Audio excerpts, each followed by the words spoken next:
Hello everyone and welcome to a new video. Today I proudly can present you the second part on the suspension video. In the last one I presented you my specially developed dampers which I already mounted to the car. Those you have already seen, and I described what they are capable of and how they were defined and made. And now finally we have the corresponding springs to those dampers, so the full suspension kit is now finally available in my online shop.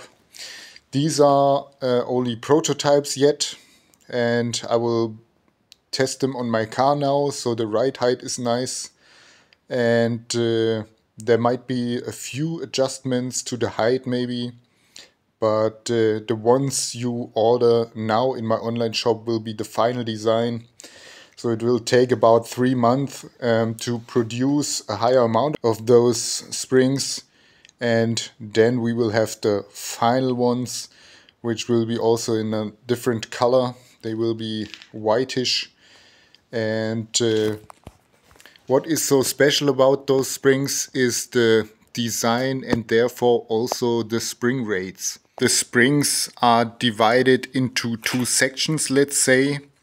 So this upper section here, where the spring coils are very close to each other, is the softer area, and this area is the hard area where actually the suspension is working most of the time when the car is driving on the street. Because this area will be fully compressed when the car is standing on the ground. This is only to provide enough preload on the damper, so the damper is never, or let's say the spring is never loose. There's always some preload on the suspension. And as I said, when the car comes on the ground, this is fully compressed, and then only this section is working and is providing the spring rate. So this is a progressive design. The spring will be soft until this is compressed, and then it will have a very high spring rate, which is necessary for motorsport and track purposes. But usually to provide this design and also have enough preload, you would normally need a design with a lot of parts. So let's say, so maybe you know those springs from other suspensions. You have a big spring, then you have a connecting CNC billet part of aluminium, for example, and you have a smaller spring. And so you have a lot of parts there. And the very nice thing about these springs is that it is all in one piece. You have the progressive design, you have the high spring rates, you still have enough travel of the spring to provide preload, even if the damper is not shortened. And this is so great about this design, and that's why I'm so happy to present them to you. When we are talking about spring rates, let's compare it, for example, with the standard lowering kit which you can buy for the W202. This is, for example, from H&R. This is one of the hardest suspensions you normally could buy on the market. And there we have spring rates on the rear, let's say approximately 60 to 70 newtons for every millimeter of compression. And for those springs which also come for the lighter models and the heavier models, so here you see I have the heavier ones, which are for the inline 6 cylinders, for example, or the V8s. And there will be also a design for the 4 cylinders, so the lighter models. And this has, for example, 280 to 290 newtons every millimeter of compression in this lower region. And so much more than this one. There is a factor of 4 in between that minimum. And on the rear we have around 200 to 210 newtons every millimeter of compression. So the balance is also very nice and corresponding to the actual car weight. Because on other kits I have researched the spring rates and the ratios from front to rear. And a lot of manufacturers just take like the maximum load which is in the papers of the car. So the rear axle can carry, for example, 1 ton, and the front axle can carry 900 kilos in the papers of the car. And that's what the suspension manufacturers take as a reference to design the spring rates, which works nice when the car is fully loaded. So you have 4 persons and some luggage in the trunk. Then the spring rates are actually right for that. But for Tracktool, the spring rates need to be oriented on the real car weight. And that's what I've tried to do. So I measured some cars and I researched a lot. And the spring rates you find with this suspension are corresponding to the real car weight. So the ratio front to back is perfect if you have, for example, 1 person with a full tank, or maybe 2 persons on the front with a full tank driving on the track. And that's what normally happens. So you will never run on the track with like 4 persons and a lot of luggage in the trunk. So these spring rates are meant for real track and motorsport use.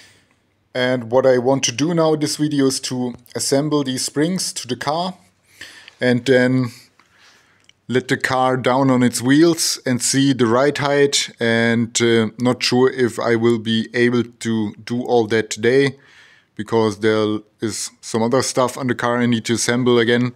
But I want to test drive it first and then see how it behaves and give you some feedback on the suspension. And what you of course need for those springs is those rubber pieces you already know. So they are between the spring and the chassis, and they are available in different sizes. So this, for example, is the 1 knob piece, which is the smallest one, and they count up to approximately 4. So you have different sizes, and this is what can be used to adjust the ride height corresponding to the accessories you have in the car. The weight is always different, and that's why you need to adjust the height with that. But it's a nice way, and yeah, they fit here. And I will try and assemble these springs with the smallest ones now and see how the height will be at the lowest configuration. I am done installing the suspension now. This is how it looks finally on the car.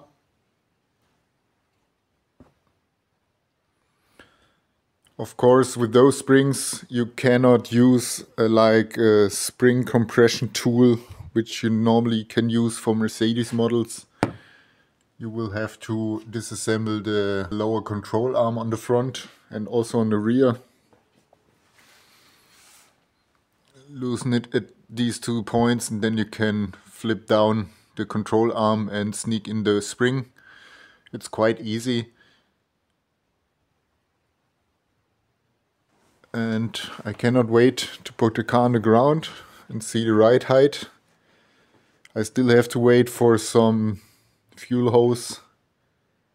Seems like I bought a bad quality part when I made this build, and it already got brittle. So I need to exchange that. But after that, the car is ready for a test drive, and for you it will be only a few seconds, then you will see the car on the ground and we can go for a test drive and see how it behaves. Here you see the lowest setup. So this is the car with 1-point rubbers underneath the springs, and I think it's quite low. It's too low for my taste, but that means for all of you guys loving low cars, this suspension is also something for you. And the good thing about that is when you drive it real low and the springs are so hard, so you don't get a lot of movement from the wheel into the wheel housing. So there's not much chance of the tire rubbing against the inner wheel housing. So this is also good for low riders then.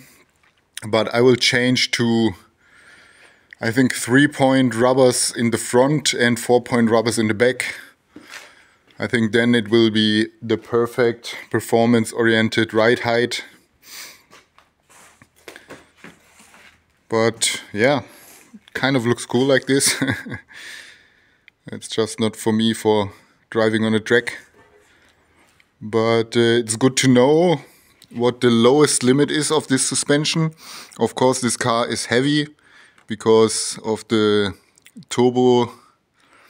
Because of the turbo build, there went a lot of heavy stuff in the front, and also the gearbox swap and the big differential and stuff like that. So heavy parts all around the car, and that's why that might also be a reason why it sits so low on that springs. I think a standard M104 202 will be a little higher. But yeah, this is the final height now. I just made a test run, was driving around a little bit for half an hour, and yeah, it drives nice. It drives like I was expecting it to be, like a Motorsport Tracktool feeling. Of course, it is not comfortable. It's not for daily use, but for track use and racing, it's the perfect suspension, I think. I'm still playing around with the damper adjustment a little.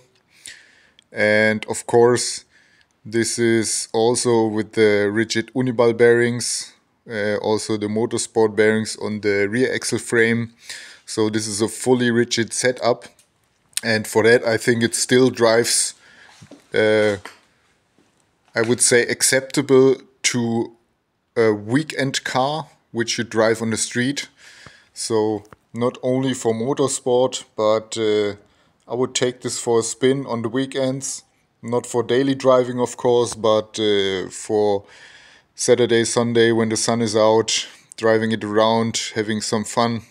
I think this is great. I will change the springs for the series production a little because it came out really low. At the moment I have 4-point rubbers in the front and 5-point rubbers in the back. And I think if we have half a coil more on the top end of the spring, it would be better. You can better adjust the height to the right level, and it still would come really low for those of you who want to ride it low. So that's what I might change for the series production. But other than that, I'm happy with it, and I can't wait to drive it a little bit longer, and I will drive it daily sometime to test it out really good. Yeah, but I think that's it for this video. I hope you enjoyed watching it.